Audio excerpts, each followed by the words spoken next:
பொதுவாக பலருக்கு ஒரு எண்ணம் இருக்கின்றது, கிறிஸ்துவ வணிகர்களுக்கு எம்பிசி உரிமை கிடைக்கவே கிடைக்காது, அது ஒரு காணல் நீர், இது நம்ப முடியாது, அரசியல்வாதிகள் சொல்வார்கள் ஆனால் செய்ய மாட்டார்கள் என்பது போன்ற ஒரு எண்ணம் இருக்கின்றது. ஆனால் நான் சொல்வேன், நாம் சரியாக முயற்சி எடுத்தால், தொடர்ந்து இதை பற்றிய செயல்களில் நாம் ஆவணம் செலுத்தினால் நிச்சயமாக அடைய முடியும். நம்முடைய அரசியல் சட்டம் நமக்கு இந்த வாய்ப்பை அளிக்கின்றது. அதே போன்று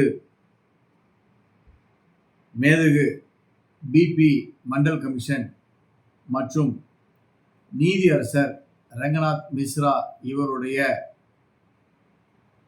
ஆணைகளின்படி, அவருடைய வழிகாட்டுதலின்படி நிச்சயமாக நமக்கு இவை கிடைக்கும். உதாரணமாக பிசி கமிஷன், பிற்படுத்தப்பட்டோருக்கான கமிஷன் என்ன கூறியதென்றால், தமிழகம் முழுவதும் சாதிவாரி கணக்கெடுப்பு எடுத்தால் மட்டும்தான் கிறிஸ்துவ வன்னியர்களுக்கு மிகவும் பிற்படுத்தப்பட்டவருக்கான இடஒதுக்கீட்டை வழங்க முடியும் என்று கூறினார்கள். ஆனால் மக்களாட்சி அடிப்படையில் அரசு நினைத்தால் இவற்றை செய்ய முடியும். உதாரணமாக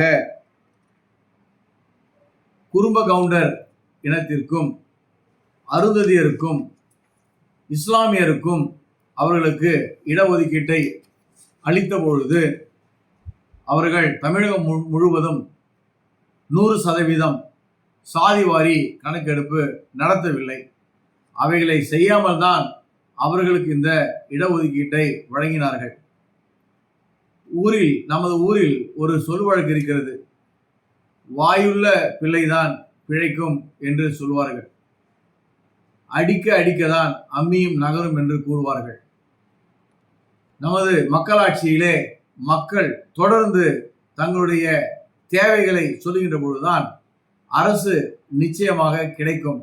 எனவே மிகவும் பிற்படுத்தப்பட்டோருக்கான உரிமை நம்மால் அடைய முடியும் என்கிற நம்பிக்கையும் அதற்கான முழு எழுச்சியும் நம்முடைய ஒன்றுபடுதலும் மிக மிக அவசியமாக இருக்கிறது.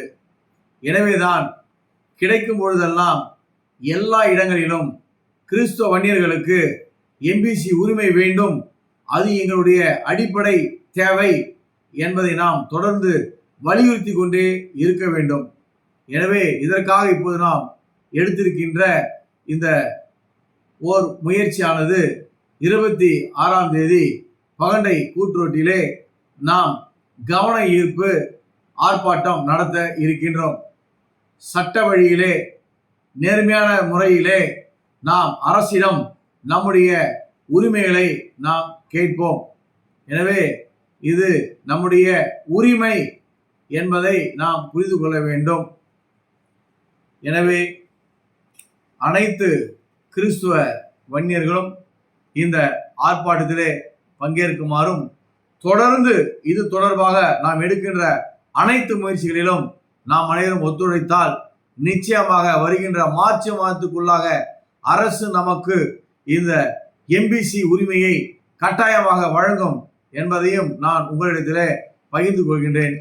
எனவே அனைவரும் ஒன்றுபடுவோம், இணைவோம், போராடுவோம், எம்பிசி இடஒதுக்கீட்டை வென்றெடுப்போம்.